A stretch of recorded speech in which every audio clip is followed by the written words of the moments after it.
Hello, everyone, and thanks for joining us. Today, we're back with professional book reviewer Linda Dominick. Hey, Linda, thanks for joining us. Hi, nice to see you again. Nice to see you again as well. And today, I would like to discuss reviews and endorsements with you. So tell us about NetGalley, as well as how you got involved with them. So NetGalley is something I found out once I started onto Bookstagram. I never knew anything about it before. It is something that is free to the reader, and you could get advanced copies of ebooks or audiobooks. And it is addicting. You want to read the latest book, it's free. You have to qualify for it though. You have to sign up, and you will receive an email that says that you have been accepted or that you have not been accepted. So a lot of the times we'll go in, we as in all the readers will go in and pick a bunch of books because we're not guaranteed any of them. Mm. But then what could happen is you get all of them, and then you have all these deadlines. Oh my gosh. So you got to read But fast.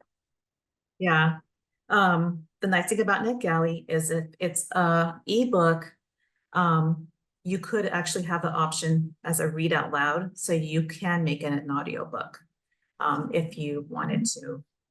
That's really neat. Yeah, but they have all the latest books, so many different subjects, so many different authors. And it's not just for the reader, the author has options too on how they can participate. There is a fee, and you could either pay per title or by subscription. I don't know the fee, but it's very popular. Besides NetGalley, there are other ways to read advanced copies of books. I don't know if you're interested in learning about those, but NetGalley is just one way. Oh, sure. Yeah. Would you tell us about some of those? Yeah, so Book Sirens is another one that you basically sign up for, and they will come to you and say, you qualify for these. And so that one, and Entangled is also another one that says you qualify for these. And then you don't get them immediately for Entangled, but with Book Sirens, you do. And then NetGalley is this whole waiting period. So it just depends on how fast you want your books. Another way is to approach an author you like, because a lot of the times they will have signups for advanced copy reviewers Hmm. or street team. And when you sign up for things like that, you're not just signing up to read the book and provide a review, you're signing up also to publicize, 1 week till it's available now. And so you have to be ready for whatever they want to do, because that's what Right. you, Oh, yeah. So interesting. it's to read a lot of free books. Yeah, that's really neat. And as an author, say using NetGalley as an example, so I would go on and I would be able to pay for my book to be on NetGalley for readers to give reviews on. Yeah, you would pay for it, but there's a FAQ, so the author can go on there and read about, see what the options are for them and how they want to do this, because they can be an author that just says, I want this ongoing, and you can have your subscription, or you can say, I just want to try it, I'm going to pay per book. Yeah, so you have options, just depends on how committed you want to be. Right. And I want to transition a little bit to talk to you about reviews in general. I want to know, because you are the reviewer, then you are the expert reviewer, what motivates a reader to leave a review on a book ultimately? I think that it's about building relationships. If it's a book that you enjoyed, it's an author that you like, you'll want to work with them. And so I think that, and you want to continue with NetGalley, right? Because you want all of the latest books before everybody else gets their hands on them. So I think that's motivation. If you are constantly DNFing, then they're not going to come to you and ask you to read anything, and they're not going to approve you. Right. So it's motivating to just keep it going. I have DNF'd a book for NetGalley one time in 2 years. But so I don't think it's that bad, you know, I think right now my rating score is like a 90 something percent.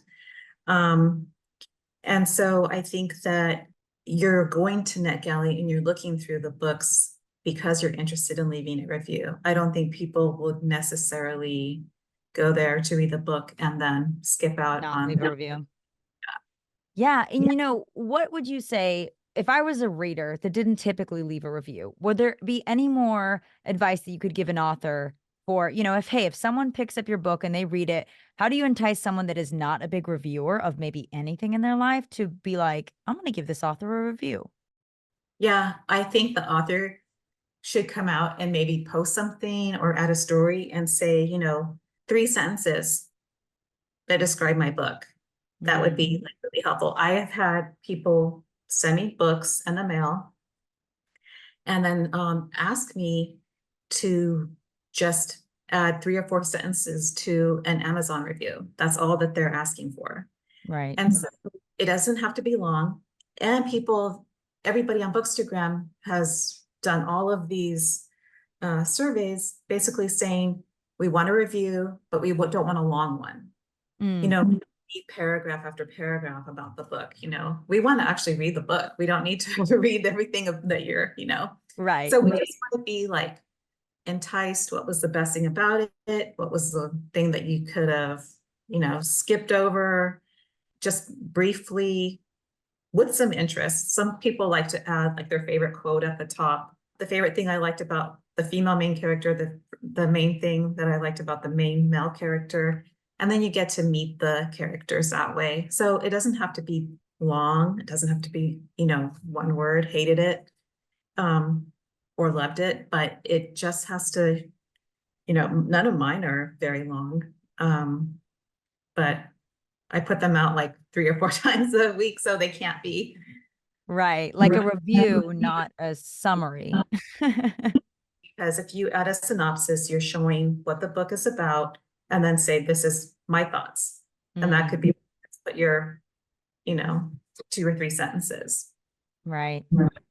Well, Linda, Yeah, thank you. That was great insight on reviews and endorsements. thank you. That's all the time we have for today. Thank you, everyone, for tuning in to today's interview with professional book reviewer Linda Dominick. Be sure to check out our website for more videos. Wishing you all a fulfilling and successful writing journey.